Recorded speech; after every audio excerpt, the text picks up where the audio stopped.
आज हम इसमें डिस्कस करने वाले हैं। We are going to discuss about India Iran relationship. So जो इंडिया आज सपोर्ट क्यों नहीं कर रहा, या क्या हमारे रिलेशन पहले बिगड़े हैं कभी या पहले से थे, और हमें क्यों सपोर्ट करना चाहिए, ऐसे बहुत सारी चीज़ें क्वेश्चंस हैं। तो हम इसका ईरान अभी इंडिया जो सपोर्ट नहीं कर रहा उसके बारे में तो हम डिस्कस करेंगे लेटर ऑन, बट अभी की जो ज़रूरत है हमें वो समझना है कि क्या हमारा इसका रिलेशन बहुत पुराना है, क्या हमें इसे सपोर्ट करना चाहिए। जब आप रिलेशन के बारे में इसके बारे में स्टडी करेंगे समझेंगे, सो जिसे हम मैं इसे कंप्लीट एनालिसिस पर लेकर चलूँगा, जिससे हम इसमें समझ पाएँ कि इंडिया ईरान का रिलेशनशिप, फिर आप डिसाइड करेंगे कि हमें सपोर्ट करना चाहिए कि नहीं करना चाहिए, और फिर उसके बाद अभी की सिचुएशन, करंट सिचुएशन को भी देखकर हम बात करेंगे कि करना चाहिए कि नहीं करना चाहिए। ठीक है? सो ये हमारा जो इंडिया ईरान का रिलेशनशिप है बहुत पुराना है। आप जानते हैं बहुत पहले एक ईरान वाले एरिया पर जब अलेक्जेंडर आया था, Alexander, you know about Alexander? ठीक है। सो उस टाइम पर पर्सिया में एक एम्पायर होता था, that is called Achaemenid empire. Okay, Achaemenian, अचायमेनिड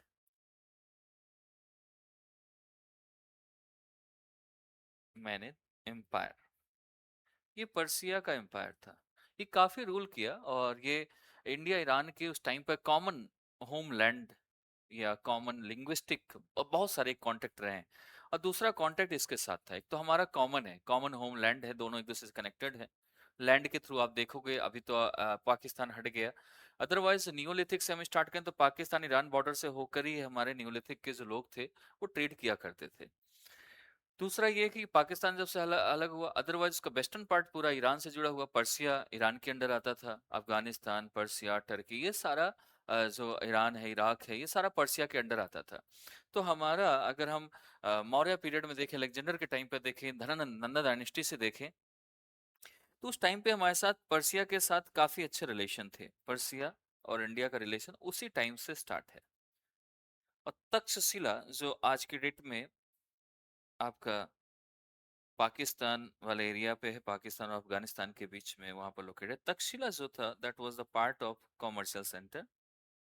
ये कॉमर्शियल सेंटर होता था।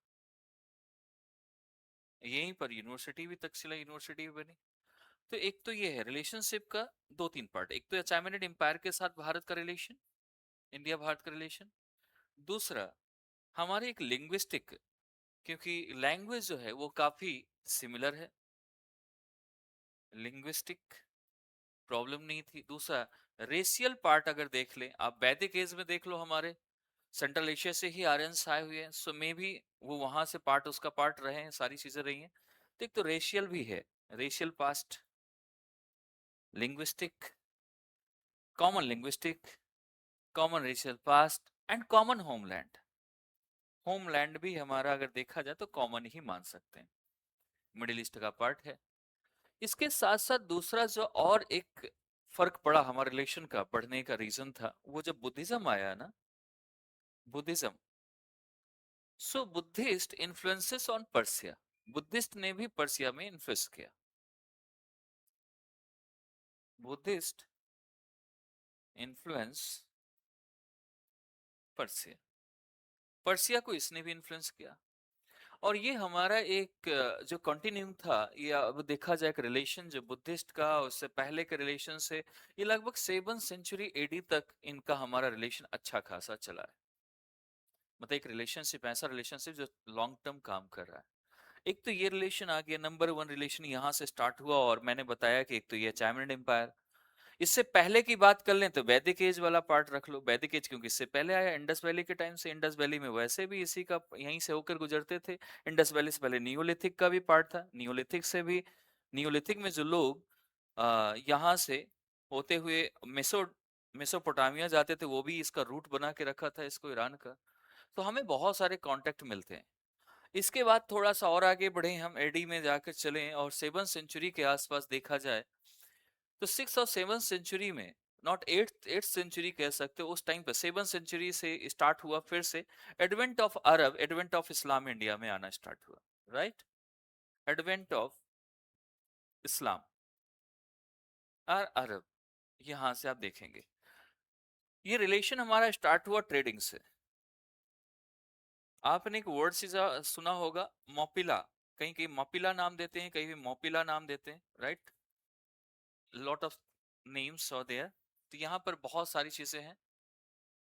तो वो वहां से ये हमें मालूम चलता है कि इस टाइम पे जो अरेबियन आए, अरेबियन हमारे यहाँ अरब से एडवेंट हुआ उनका because of the trading. Trading के लिए, मसालों के लिए साउथ इंडिया में ट्रेवल करते थे। ट्रेड, ऐसा नहीं कि डायरेक्ट अटैक ही हुआ एडवेंट में, ऐसा नहीं है कि दे अटैक्ड इन इंडिया, इंडिया में अटैक किया और सीधा गजनवी से हो। गजनवी से पहले था ऐसा रिलेशन हमारा, ऐसा नहीं कि रिलेशन नहीं था, रिलेशन था, ट्रेडिंग का था। और यहाँ आए और यहाँ आकर ये सेटल होना शुरू हो गया इंडिया में, ये बात अलग है।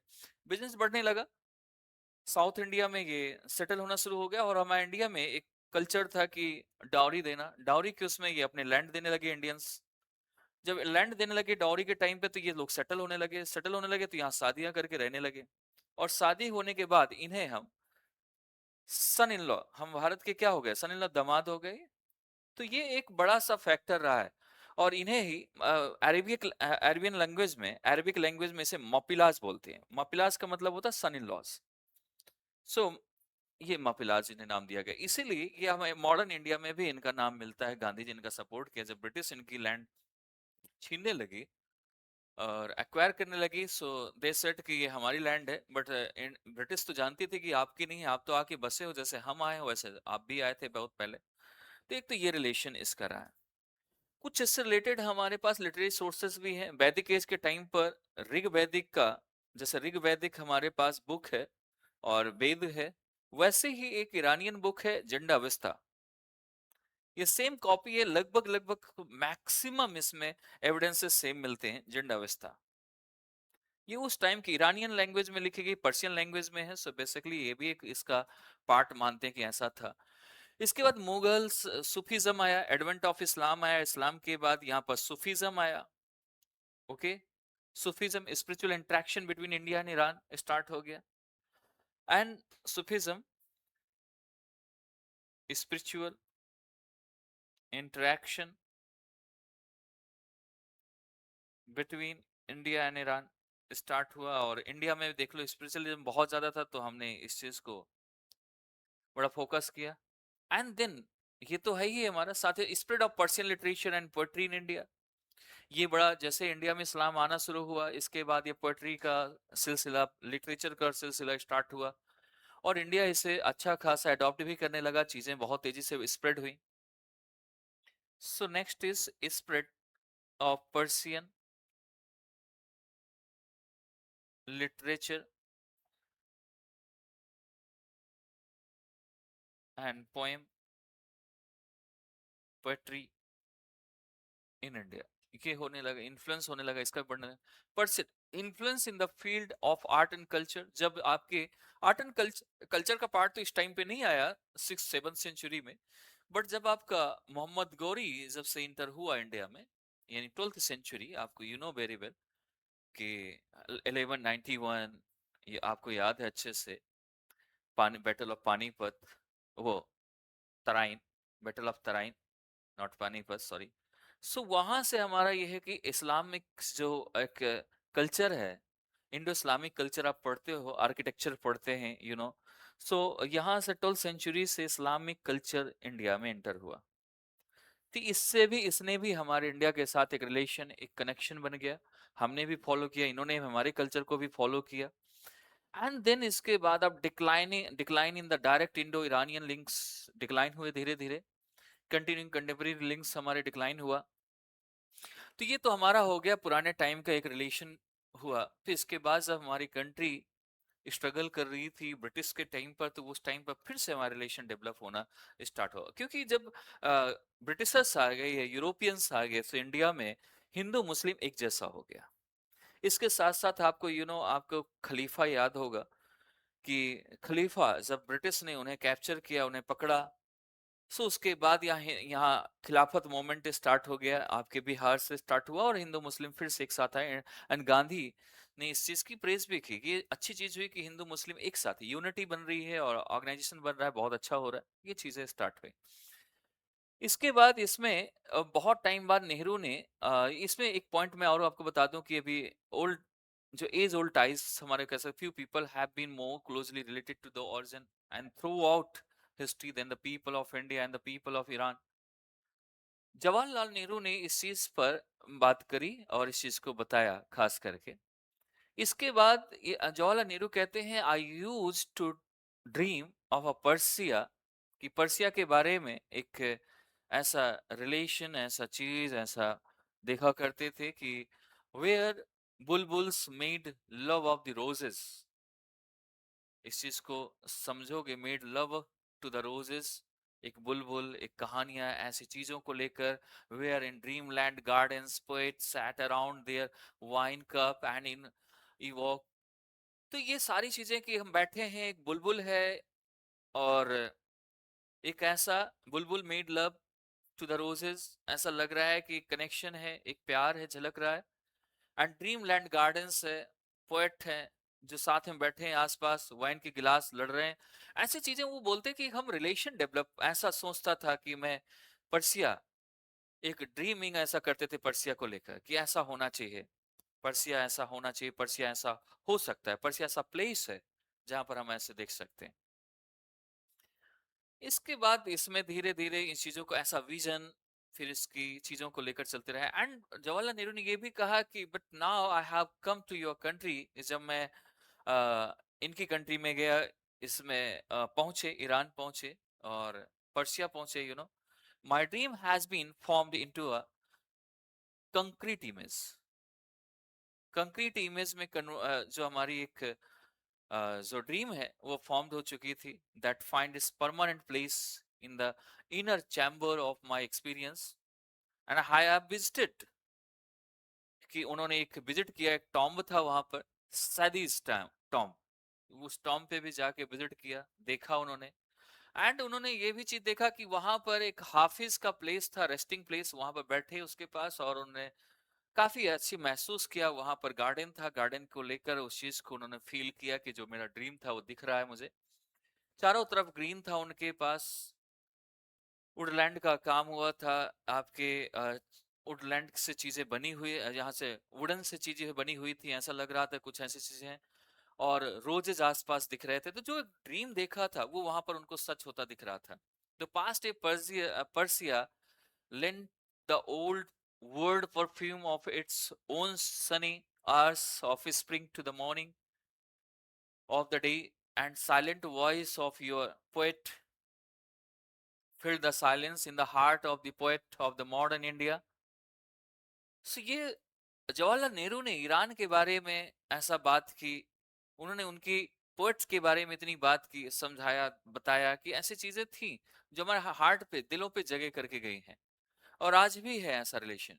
रविन्द्रनाथ टैगोर ने भी इनके बारे में बहुत अच्छा बात की है। रविन्द्रनाथ टैगोर ने कहा, the people of India and Iran two ancient neighbouring civilisations हैं। ऐसे हमारे पुराने, जो एक हम बात करें कि एंशियंट नेबर, क्योंकि हमारा एक, नो डाउट, वैदिक वहां से आया, वैदिक कल्चर आपका सेंट्रल एशिया से आया, तो वो चीजें हम एंशियंट रिलेशन है, एंशियंट नेबर है हमारे। और आप बाद में अलेक्जेंडर के टाइम पे भी अच्छा रिलेशन रहा है, उसके बाद भी रिलेशन रहा है, हमारी तो ट्रेड ही वहां से, पर्सिया से होता था, काफी हिस्टोरिकल लिंक्स थे। तो उन्होंने कहा कि एक कॉमन, जैसे मैंने पहले बताया, लिंग्विस्टिक, रेशियल एंड होमलैंड, सारा कुछ कॉमन था। एंड यही रविन्द्रनाथ टैगोर ने भी यही बात कही। उन्होंने कहा कि और भी ऐसा नहीं कि एक ही चीज कॉमन है, उनके अकॉर्डिंग भी field of language, religion, art and culture, food and traditions, maximum things are common. तो अगर सब कॉमन है तो हमें एक रिलेशन ऑटोमेटिक डेवलप हो जाता है। अब कहीं भी जाओ, आपकी तरह के लोग कुछ मिल जाएं, तो रिलेशन वहां डेवलप होता है कि ये मेरी तरह का पर्सन है, मेरी तरह, रिश्ते बन जाते हैं। बाकी को तो छोड़ दो, या हमारी वाइफ से मिल रही है, हमारी चीजें ऐसी हैं, तो वैसे वैसे चीजों को यहाँ पर, तो एक, today the two countries enjoy warm, एक दूसरे की चीजों को फील कर सकते थे, एंजॉय कर सकते थे, फ्रेंडली रिलेशन था, and cooperate a wide range of the fields, ये सारी चीजें इसमें स्टार्ट हुई। प्री हिस्टोरिक टाइम पर हम चलें, थोड़ा सा और एज पे चलें, कि क्या इतना ही इनफ है या और भी रिलेशन कभी रहा है पहले का। तो प्री हिस्टोरिक टाइम में, जैसे मैंने आर्यन से बताया, तो उसको बताने की जरूरत नहीं है फिलहाल में, बट मैं फिर से एक बार बता देता हूं कि 2000 बीसीई से लेकर, या 3000 बीसीई के आसपास भी देखा जाए, 3000 बीसीई से 2000 बीसीई के आसपास, उससे पहले भी रिलेशन हमारा रहा है, ऐसा पार्ट मानते थे। आज के जो मॉडर्न इराक है, सदर्न ईरान है, the people of west and south west India, came from the same region. वहां से लोग इंडिया पे आए हुए हैं। अगर हम नॉर्थ वेस्ट इंडिया की बात करें, द पीपल ऑफ वेस्ट की बात करें, सो वो वहां के लोग हैं जो अभी हमारे इंडिया में रुक रहे हैं, इंडिया में बसे हुए हैं लोग। तो ऐसा नहीं, रिलेशन नहीं था। फिर 1500 बीसी में देखा जाए तो आर्यन ट्राइब्स की बात करते हैं। फिर इसमें बात स्टार्ट हुई, यहाँ पर आपको यहाँ पर मिले हमें काफी लोग, इंडस वैली सिविलाइजेशन के टाइम पर भी हमें देखने को मिलते हैं। तो ये बहुत सारी ऐसी चीजें रही हैं, कॉमन हमारे रही हैं। इसके बाद जियोग्राफिकल लैंग्वेज के जियोग्राफिकल कनेक्शन भी देख सकते हैं हम इसमें। अब जियोग्राफिकल कनेक्शन में देख ले तो आपको कैस्पियन सी, आप देखो देख लो उसका साउथ ईस्ट ऑफ कैस्पियन सी से, वहां से लेकर जो while the Indian tribes migrated into the Indian सब कॉन्टिनेंट, जो ईरान है, जो उस एरिया से लोग हैं साउथ ईस्ट कैपियन से वहां के लोग माइग्रेट हुए, मूव्ड हुए किधर, इंडिया की तरफ। और इंडिया में आजकल मैक्सिमम ट्राइब्स वहां की रह रही है। ये भी एक पार्ट है इसका, समझने की बात है, समझने की इसमें चीजें हैं कि जो हम समझ सकते हैं। इसके साथ साथ आपकी किर्गिस्तान, तुर्कमेनिस्तान, ये सभी से तो हमारा रिलेशन था ही था, साथ में सारे उसी चीज के पार्ट थे। और इसके इसकी और भी अगर हम स्क्रिप्चर पे जाएं, scripture Vedas, the Indian Aryans of the Indian Aryans, जिसमें हम वेदास का नाम देते हैं। वेदास मींस टू नो, विद्या। And the Avesta, Avesta means Iranian विद्या, ईरानियन की बात कही गई है। Both agreed agree on the causes which led to the migration of the Aryans from their original homeland called जो अवेस्ता, अवेस्ता में बात करें, अवेस्ता में एक वर्ड लिखा गया है, अजेंडा अवेस्ता एक बुक है, ईरानियन बुक है जो ऋग्वेदा टाइप का है। उसमें एक वर्ड कॉम दिया गया है कि उसमें होमलैंड को क्या नाम, ओरिजिनल होमलैंड को क्या नाम दिया गया है। आर्य आर्यन, ये ए आई से आर्यन यहाँ लिखा गया है, आर्यना वाइजो, वाइजो, ये वहां के होमलैंड का नाम दिया गया है। और इन वैदिक अकाउंट में हमारे फ्लड ऑफ वाटर, ये सब मैक्सिमम चीजें यहाँ से ऐसी चीजें मिली। Avesta accounts in the flood of snow and frost, ये सारी चीजें क्योंकि आपस में जुड़े हुए थे, तो जाहिर सी बात है इंडिया में, आपको मालूम है कि इंडिया में हिमालय था, उस हिसाब से चीजें हमारी ऑटोमेटिकली ये यहाँ से वहां ट्रेवल करते थे, इसलिए जानते थे चीजों को लेकर।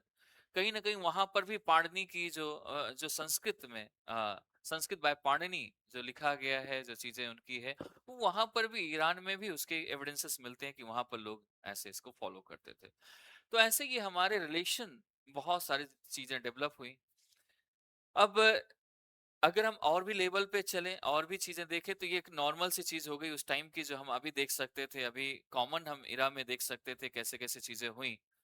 अब हम अगर बुद्धिस्ट पर्सिया पे देखते हैं, first of century, you know कि कनिष्का, जो बीसी में फर्स्ट सेंचुरी बीसी बात करें, so Kanishka the ruler of north west, आप देखोगे कनिष्का हो, सकाज हो, कोई भी हो, ये पर्सिया से होकर ही भारत आए हुए हैं। भारत आए, भारत आने पर इन्होंने बुद्धिज्म को काफी बढ़ाया, Gandhara school of Buddhist art लेकर आए मथुरा। बाद में इन्होंने अफगानिस्तान, ईरान में, यहाँ पर भी बुद्धिस्ट की, बुद्धा की बहुत सारी स्कल्पचर बनवाए। तो वो भी एक कहीं ना कहीं पार्ट है कि इंडिया से कनेक्ट कराया उस चीज को लेकर। तो ये भी इसका एक पार्ट बना, ये भी एक हिस्सा बन गया इसका। ठीक है, इसके बाद हम अभी का रिलेशन हम डेवलप करें कि हाँ ठीक है, आजादी के बाद कैसा रिलेशन रहा, आजादी के बाद कैसी चीजें रही हमारे रिलेशन बने। अभी एकदम से बिगड़ते हुए नजर आ रहे हैं। हमारे के इंडिया के प्राइम मिनिस्टर जो हैं, उन्होंने थोड़ा सा अलग तरीके से इसकी बात की, उन्होंने भी कि नहीं भाई, इसमें ऐसा चीजें नहीं हमारी। अभी वो बाकी जो कंट्रीज हैं, जितने भी हमारे मिडिल ईस्ट की कंट्रीज हैं, उनको सपोर्ट करेंगे। मोदी जी ने उनको सपोर्ट करने के लिए बात कही, उनसे थैंक यू भी बोला, क्योंकि हमारे लोगों को उन्होंने सेफली इंडिया पहुंचा रहे हैं, चीजें ऐसी कर रहे हैं। तो एक ये भी है। एक पॉलिटिकल रिलेशनशिप की बात करें हम, अगर इस पे चलते हैं कि हमारा अभी जो प्रेजेंट टाइम चल रहा है, political relations, India and Iran signed a friendship treaty, मैं इसमें भी डिस्कस करूंगा। So India Iran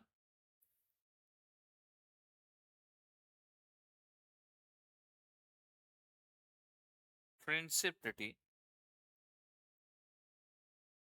on 15th मार्च 1950, इस टाइम पे हमारा हुआ था फर्स्ट टाइम, आजादी के बाद हमारी एक फ्रेंडशिप ट्रीटी हुई।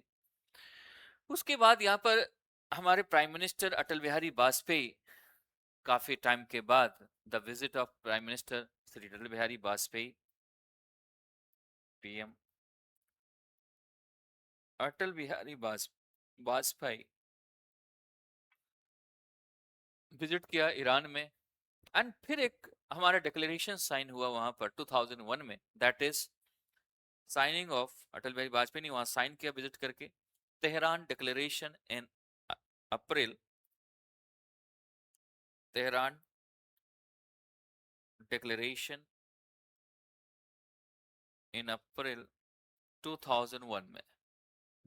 फिर इसके बाद हमारे वहां के भी followed by visit HE president, HE उनका पूरा नाम, एचई प्रेसिडेंट सैयद मोहम्मद खातमी, लिख लो अगर नाम लिखना है इसका, सैयद मोहम्मद खातमी। ये भी हमारे दिल्ली में दिल्ली विजिट किया और दिल्ली में इन्होंने न्यू दिल्ली डिक्लेरेशन साइन किया 2003 में। हमने वहां जाकर साइन किया तेहरान डिक्लेरेशन। 2003 में इन्होंने साइन किया, जो सैयद जी आए इंडिया विजिट किया और इन्होंने साइन किया। ठीक, तो ये साइनिंग इसका ये चला और रिलेशन हमारा डेवलप होना, एक इंडिया ईरान कोऑपरेशन बन गया। सो ये चीजें स्टार्ट हुई। इसके बाद बायलैटरल रिलेशन भी हमारे स्टार्ट हो गया। Bilateral relations were further boosted by the visit of Prime Minister Sri Narendra Modi। Narendra Modi जब मई 2016 में जब विजिट किया, नरेंद्र मोदी, पीएम नरेंद्र मोदी, इन्होंने 2016 में विजिट किया। विजिट करने के बाद यहाँ पर ज्वाइंट स्टेटमेंट, जिसका नाम दिया गया ज्वाइंट स्टेटमेंट, यानी बायलैटरल दो देशों के बीच की बात है जो इस स्टार्ट किया गया, एमओयू साइन हुआ, बायलैटरल रिलेशंस डेवलप होना स्टार्ट हुए, तो उसको नाम दिया गया सिविलाइजेशनल कनेक्ट कंटेम्परेरी कॉन्टेक्स्ट। ये सिविलाइजेशन, सिविलाइजेशनल कनेक्ट कि हम पुराने एक दूसरे के पार्ट हैं, and contemporary context, contemporary context, इस पर साइन किया। अब ये इशूड हुआ, ये एमओयू जो ये साइन किया गया, इसमें 12 एमओयू, 12 एग्रीमेंट्स, 12 एग्रीमेंट साइन किए गए इससे रिलेटेड। एंड फिर इसके बाद ये आया कि सिर्फ इतने से काम, ये एक रिलेशन डेवलप करने की बात होती है कि हमारे पुराने रिलेशन है। रिलेशन के बाद अब बिजनेस पे बात आ गई कि हमें कुछ और भी बढ़ना चाहिए, रिलेशन बढ़ाना है तो कुछ लेन देन करना पड़ेगा, बिजनेस करना पड़ेगा। तो यहाँ बायलैटरल की जगह ट्राइलेटरल एग्रीमेंट हुआ, शुरुआत हुआ कि 2-3 कंट्री साथ में, अफगानिस्तान को भी हम लेकर आ गए बीच में, तो ट्राइलेटरल एग्रीमेंट साइन हुआ, यहाँ से स्टार्ट कर सकते हैं। तो यहाँ पर इसके बाद ट्राइलेटरल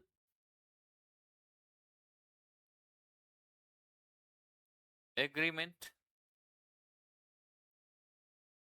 एग्रीमेंट साइन हुआ किसके किसके बीच पर, अफगानिस्तान, ईरान एंड इंडिया, ये 3 कंट्रीज ने साइन किया। किस किस पर साइन किया, ट्रेड पर किया साइन इन्होंने, trade, transport, transit between India, Iran, Afghanistan, signed हो गया। And president Rouhani visited India in February 2018, 2018 में फरवरी के फिर इसमें इन्होंने विजिट किया India, during which a joint statement titled, और जो इसमें फिर से एक आया, इशू किया गया टाइटल, ज्वाइंट स्टेटमेंट इशू किया गया, उसको एक टाइटल दिया गया, टूवर्ड्स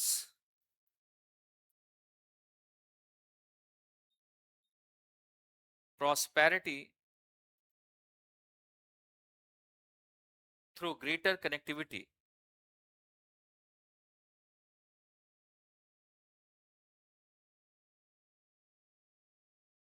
कनेक्टिविटी, ठीक है, ये साइन हो गया, ये इशू हो गया।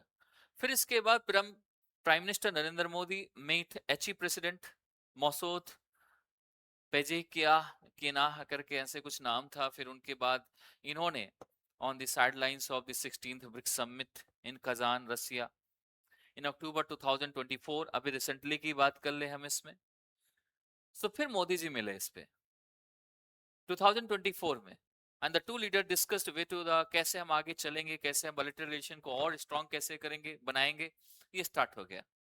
And this was their first meeting sign, president जो आपके पजे पजेस्कियान पजेस्कियान जो है उनके साथ फर्स्ट टाइम ये मीटिंग हुई फर्स्ट, नॉट साइन हुई, मीटिंग हुई ऐसा, जुलाई 2024 में।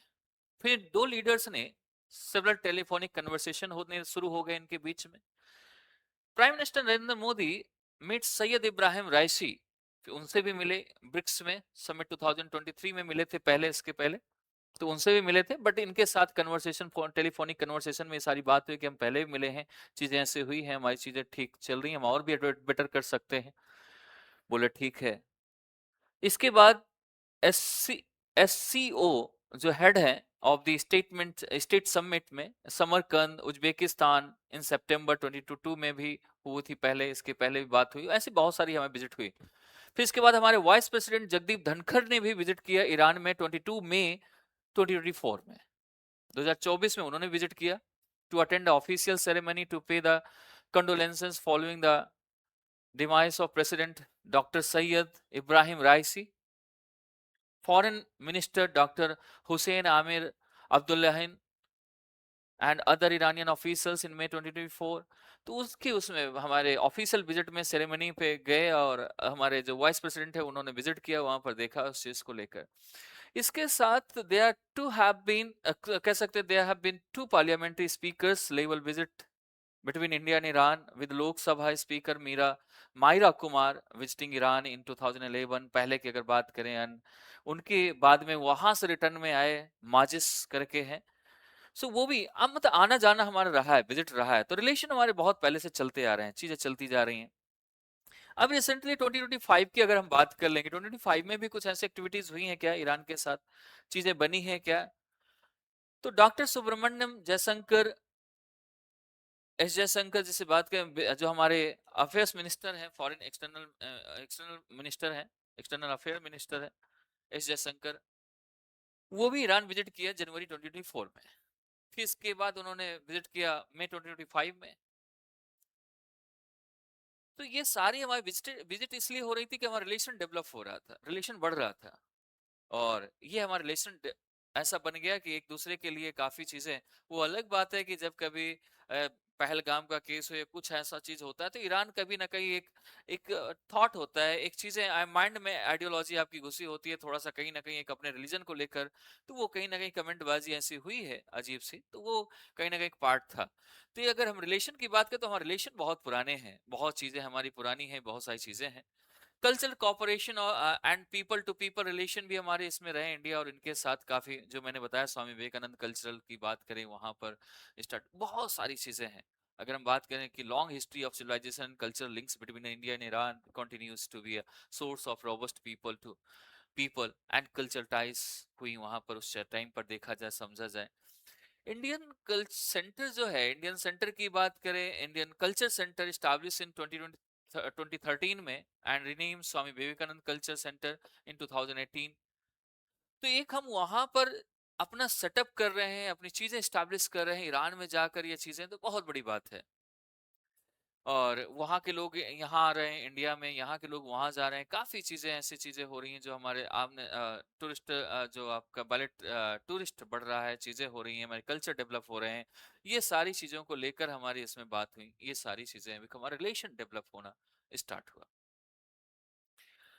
अब जब बात आती है कि भाई अभी ये क्यों नहीं ऐसा हो रहा, अब ये रिलेशन एकदम से अचानक तोड़ने की बात क्यों आ गई, इस चीज को क्यों ऐसा चीज आ गया? अभी तो देखो कि दो तीन चीजें रिलेशन है, हम एक रिलेशन के साथ एक को बचाने के लिए हम कई सारे रिलेशन तोड़ दें। एक तो इंडिया न्यूट्रल रहता है, पहली बात यह है कि न्यूट्रल रहना उसकी खास बात है। लेकिन इस बार एक तो और मामला हो गया कि यूएसए के साथ अभी डील हुई है, स्टार्टिंग में यूएसए उसके अगेंस्ट है। नेक्स्ट इसराइल भी उसके अगेंस्ट है, इसराइल से अभी पीएम, ऐसा नहीं कि पीएम मोदी के बाद ही इसराइल में वो सेटअप किया गया कि नहीं अब हमें अटैक करना है, कुछ ऐसा है, वो अटैक पहले से प्लान था। वो तो एक कोई इंसिडेंस कह सकते हो कि अचानक से ऐसा हो गया कि वो गए और बाद में उसके बाद अटैक हो गया। अब मोदी का ये है कि मोदी सपोर्ट बाकी कंट्रीज को कर रहा है, मिडिल ईस्ट को, ईरान को नहीं कर रहा। कि अगर ईरान अपनी दोस्ती निभाता है इंडिया से, तो पहली बात ये कि जो इंडियंस के लोग वहां फंसे हुए हैं ना, उनको वो पहले बोलता है कि आप यहां से निकालो सेफली, हम आपके लोगों को भेज दे रहे हैं। बाकी जगह भी इंडिया के लोग हैं, अगर कुछ उसे अटैक करना था, दोस्ती निभानी थी, तो उसको भी हमें ध्यान देना चाहिए, हमारे लोगों के लिए बारे में ध्यान देना चाहिए था, बट उसने ध्यान नहीं दिया इस चीज को लेकर। और इंडिया को भी अपने रिलेशन बचाने हैं, बाकी इंडिया के ऐसा नहीं कि केवल ईरान में ही लोग रह रहे थे, बाकी कंट्रीज में भी रह रहे हैं, तो उसने अपने लोगों को बचाने के लिए उन कंट्रीज से अगर दोस्ती नहीं करता है, उन कंट्रीज का सपोर्ट नहीं करता है, तो हमारे बाकी के लोग फंस जाएंगे, हमारे जो इंडियंस है वो फंस जाएंगे। तो उन्हें बचाना है अगर, तो हमें थोड़ा सा कहीं ना कहीं पॉलिटिक्स, डिप्लोमेटिक डिसीजन लेने पड़ेंगे। साथ ही साथ इजराइल के साथ हमारा रिलेशन है, तो इजराइल के अगेंस्ट हम जा नहीं सकते। यूएसए से अभी बिगड़े थे, बने हैं अभी ठीक से, फिर से ठीक होने व शुरू हुए हैं, तो उसके अगेंस्ट भी न्यूट्रल रह सकते थे। अगर शायद ये प्रॉब्लम नहीं होती और उस हमारे हमारे लोगों को वो ये सेफली यहाँ पर चीजें कर देते, और प्रॉब्लम सभी जगह से हम लोगों को बुला लेते, या पहले हमें इन्फॉर्म कर देते कि मैं ऐसा कुछ करने वाला हूँ, प्लीज डू इट फास्ट, आप अपने लोगों को यहाँ से बचाओ और ले जाओ, या हम उसका इंतजाम कर ले, अदरवाइज मैं ऐसा करूंगा। तो कहीं ना कहीं इंडिया न्यूट्रल रहता और सपोर्ट करता कि ईरान ने हमें इससे होने से पहले हमारे लोगों को भेजा, या कहीं ना कहीं उसके लिए सिंपैथी दिखाता, कुछ ऐसी चीजें करता। तो ये एक मामला स्टार्ट हुआ, एक रिलेशन हमारा डेवलप होने की, ये चीजें हमारे रिलेशन रही हैं। तो मैंने आपको एक हिस्टोरिकल रिलेशन से लेके आज के रिलेशन का मैंने सारा एक पूरा डिस्कस किया है। तो हम इसमें बाकी का मैं इसमें एक रिलेशन और नेक्स्ट वीडियो इस पर बनाऊंगा मैं आगे चल के, उस पर कि हमारी जो बाकी के जो ब्रिटेन है, फ्रांस है, बाकी के यूएसए का सपोर्ट क्यों नहीं करा, इस पर वीडियो जरूर आएगा मेरा, कल तक आ जाएगा वीडियो कि क्या चाइना और रसिया इनडायरेक्टली सपोर्ट कर रहा है ईरान को, या ईरान के सपोर्ट में क्यों नहीं कोई उतर रहा, क्या प्रॉब्लम है ईरान के साथ, क्या ईरान ने सबके साथ गलत किया है, ये सभी यूएसए से, इजराइल से डर रहे हैं, या आगे फ्यूचर के लिए देख रहे हैं। तो क्या ऐसा हो रहा है, ये इंडिया इंडिया भी एक्शन क्यों नहीं ले रहा, इंडिया के पीछे और भी क्या रीजन हो सकता, केवल यही one of the reason could be, but other reasons क्या है उसके। तो ये सभी पे हम डिटेल डिस्कशन, एक नेक्स्ट वीडियो मेरा कल रिलीज होगा, आप उसे डिटेल में देखेंगे। तब तक के लिए bye, and thank you from my side. Okay.